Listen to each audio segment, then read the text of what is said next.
আসসালামু আলাইকুম। এই যে দেখো, আজকে গোলাপ জামুন বানানোর জন্য সব কিছু প্রসেসিং করতেছি। প্রথমে দিয়ে দিলাম এক কাপ গুঁড়া দুধ, 1 কাপ গুঁড়া দুধ একবারে উঁচা উঁচা করে দিচ্ছি। গুঁড়া দুধটা এইভাবে দিবা যেভাবে আমি দিচ্ছি, এই তো 1 কাপ দিয়ে দিলাম। এখন দিয়ে দিব 1 কাপ ময়দা। এই যে দেখো ময়দাটা, এটা এই কাপেরই মাইপা নিচ্ছি। 1 কাপ ময়দা এটাতে মাইপা এই কাপেরই উঁচা উঁচা করে দিচ্ছি। হ্যাঁ, এবার দিব বেকিং পাউডার। বেকিং পাউডার দিব 1 চামচ, টেবিল 4 চামচের 1 চামচ। তারপরে এই গুঁড়াটা একটু মিশিয়ে নিব। তারপরে এখন দিয়ে দিব ঘি, 2 টেবিল চামচ ঘি দিব। আমি একটা ইউটিউব পেজে দেখছি, তার দেখে দেখে করতেছি। দেখো, ইউটিউব দেখা বানাইলেও সবসময়তে পারফেক্ট হয় না। এই যে দেখো দিতেছি। তারপরে এখন সব কিছু দিয়া নাড়াচাড়া করে তারপরে দুধটা এখন মিক্সড করে একটা ডো বানাবো। ডোটা একটু শক্ত হবে না, নরম নরম হবে। এই যে দেখো আমি যেভাবে বানাইছি, আর একটু দেওয়া লাগবে দুধ। আর এদিকে চিনি দিছি, এই কাপেরই 1 কাপ চিনি দিছি। চিনি দিয়া 4 কাপের 2 কাপ পানি দিয়া, তারপরে 2টা এলাচি দিয়া এটার একটু জাল দিব। জাল মানে একটু বলকা নয়, একটু ঘন করতে হবে যাতে শিরাটা সুন্দর করে বৈশা যায় মিষ্টির সাথে। পাতলা থাকলে তো মিষ্টির ভিতরে ঢুকবে না। তারপরও আমার মিষ্টির ভিতরে ঢুকে নাই, দেখছো না ভিতরে কেমন সাদা সাদা। এরপরে হাতে তেল নিয়ে তারপরে এই যে গোল গোল করে শেপ করে তারপরে তেলে ভাজবো। শেপটা সুন্দর হয় না, এই যে আবার গোল।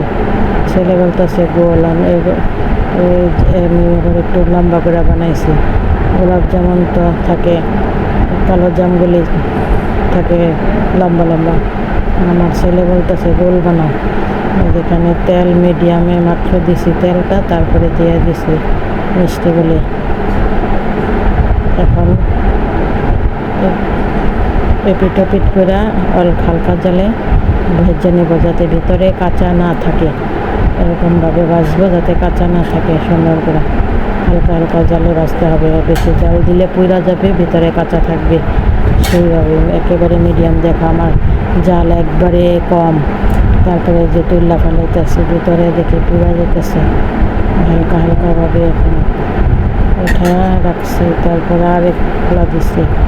আর এইদিকে আমি মিষ্টিগুলি বড় বড় বানাই ফেলাইছি, শিরায় দিনতে আরও বড় হয়েছে। আর একটু ছোটো করে বানানো দরকার ছিল। এরপরে যা আরেক খোলা হয়ে গেল। 2বারে বানাইছি, 6টা 12টা হয়েছে আমার 2 কাপে। 1 কাপ দুধ আর 1 কাপ ময়দাতে। এখন এই যে শিরার মধ্যে দিয়ে দিলাম।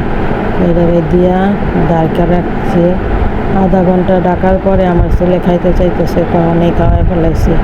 এই জন্য এরকম হয়েছে। 1 ঘন্টা ভিজলে ভিতরে সুন্দর করে ঢুকে যেত শিরাগুলি, তাহলে আরও সফট হয়ে যেত। এরপরে এই যে দেখা এরকম লাড়াচাড়া দিয়ে ভিজাইয়া ভালো করে তারপরে ডাইকা রেখে দেব।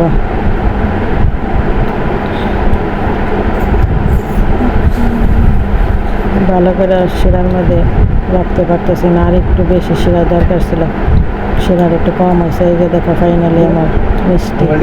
এরপরে এই যে এখন দেখা একটা কাটছি, ভিতরে শক্ত, ভিতরে ভালো করে ঢুকতে পারে নাই। সময়ের আগেই বাইকে ফেলাইছি। আরও আধা ঘন্টা রাখলে মিষ্টিটার ভিতরে শিরাটা ঢুকতো, তাইলে যে খাইতে সেই স্বাদ হইতো। তারপরে মজা হয়েছে। আসসালামু আলাইকুম।